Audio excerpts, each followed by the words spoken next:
અમદાવાદમાં auto rickshaw ચાલકો અને પોલીસ વચ્ચે અત્યારે સતત ગરમાગરમી ચાલી રહી છે. શહેરભરમાં 1 જાન્યુઆરી 2025 થી ફરજિયાત રિક્ષામાં મીટર લગાડવા પડશે એ નિયમ લાગુ થઈ ગયો છે. પણ અમદાવાદમાં કાર્યરત તમામ રિક્ષાઓમાં ફરજિયાત હવે મીટર હોવા છતાં, આ નિયમ હોવા છતાં જે રિક્ષા ચાલકો છે તે મન ફાવે તેમજ ભાડું વસૂલી રહ્યા છે. જોકે આ નિયમનું પાલન મોટાભાગના રિક્ષા ચાલકો હજુ પણ નથી કરી રહ્યા અને પોતાની રીતે જ દાદાગીરી દાખવી રહ્યા છે. પોલીસે નિયમનું પાલન થઈ રહ્યું છે કે નહીં એના માટેનું એક ચેકિંગ ડ્રાઈવ શરૂ કરી હતી, જેમાં Kalupur station, Thaltej metro station અને ઇસ્કોન ક્રોસરોડ પાસે કાર્યરત રિક્ષા ચાલકો સતત નિયમ ભંગ કરતા હોય તેવી માહિતી અમને મળી રહી છે. પોલીસ અત્યારે આવા રિક્ષા ચાલકો સામે કડક કાર્યવાહી હાથ ધરી દીધી છે. ગુરુવાર સાંજ સુધીની વાત કરીએ તો 2 જાન્યુઆરી 2025 થી કુલ આવા 685 કેસ સામે આવ્યા છે, જેમાં નોન ફંક્શનલ મીટરના જ કેસ વધારે નોંધાયા છે. એટલે કે રિક્ષા ચાલકો એવું કહી રહ્યા છે કે અમારા મીટર બગડી ગયા છે. હવે આમ જોવા જઈએ તો રિક્ષા ચાલકો પ્રોપર રીતે કામ ન કરી શકતા હોય એવા મીટરને લઈને જ હજુ સુધી અમદાવાદમાં આમ તેમ ફરે છે અને બેફામ મન ફાવે એમ ભાડું વસૂલે છે. જી ટ્રાફિક પોલીસ ડિવિઝન ક્ષેત્રમાં સૌથી વધુ આવા 124 નિયમ ભંગના કિસ્સા નોંધાયા છે. ત્યાર પછી એમ ટ્રાફિક ડિવિઝનમાં 121 અને ઈ ટ્રાફિકમાં 85 નિયમ ભંગના કેસ નોંધાયા છે.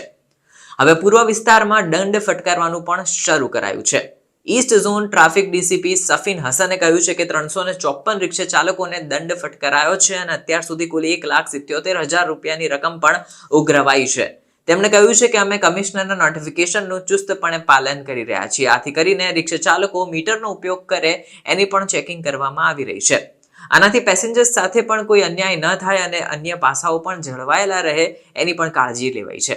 જે લોકો નિયમ તોડે છે તેમને સજા પણ ફટકારવામાં આવશે એવું એમને કીધું છે અને એમને એમ પણ કહ્યું છે કે અમે આના પર સતત કામ કરતા રહીશું. વેસ્ટ ઝોનના 331 રિક્ષા ચાલકોને દંડ ફટકારવામાં આવ્યો હતો. વેસ્ટ ઝોન ડીસીપી નીતા દેસાઈએ કહ્યું છે કે ઓટો રિક્ષા યુનિયને આ ઘટનાને ગુજરાત હાઈકોર્ટ સુધી લઈ ગયા હતા અને તેમને એવું પણ કહ્યું છે કે ઓટો રિક્ષા એસોસિએશને કોર્ટનો સહારો લીધો, પરંતુ જો કોઈ પ્રતિસાદ નહીં મળે તો કમિશનરના જાહેરનામાનું એ લોકો પાલન કરશે એવું પણ કહ્યું હતું. આનાથી પેસેન્જર સાથે અન્યાય ન થાય, ભાડા વધારે ન વસૂલાય તથા દરેક પેસેન્જરને ઇક્વલી ટ્રીટ કરાય એની પણ કાળજી લેવાશે. જાગૃત ઓટો રિક્ષા ડ્રાઈવર્સ યુનિયનના પ્રમુખ રાજવીર ઉપાધ્યાયે જણાવ્યું હતું કે અમદાવાદ અને વડોદરાના ઓટો રિક્ષા યુનિયનોએ હવે ફરજિયાત મીટરના નિયમને રદ કરવા ગુજરાત હાઈકોર્ટમાં અરજી કરી છે. તેઓ દાવો કરે છે કે માત્ર ઓટો રિક્ષા ચાલકોને નિશાન બનાવવું અયોગ્ય છે. હવે ઓટો રિક્ષા ચાલકો ઉપર મીટરના નિયમો લાગુ કરવાથી બંધારણની કલમ 14નું ઉલ્લંઘન થાય છે. હવે એ લોકો એવું જ કહી રહ્યા છે કે શા માટે ઓલા, ઉબર અને રેપિડો જેવી કંપનીઓને તમે કંઈ જ નથી કહેતા, એમના ઉપર કોઈ રિસ્ટ્રિક્શન નથી લાદવામાં આવતા. ઘણી બધી ફરિયાદો હોવા છતાં તેમની સામે કેમ કોઈ પગલાં નથી લેવાતા? એ લોકો તો મન ફાવે તેમ ભાડા વસૂલે છે અને અમે સખત દંડનો સામનો કેમ કરી રહ્યા છીએ?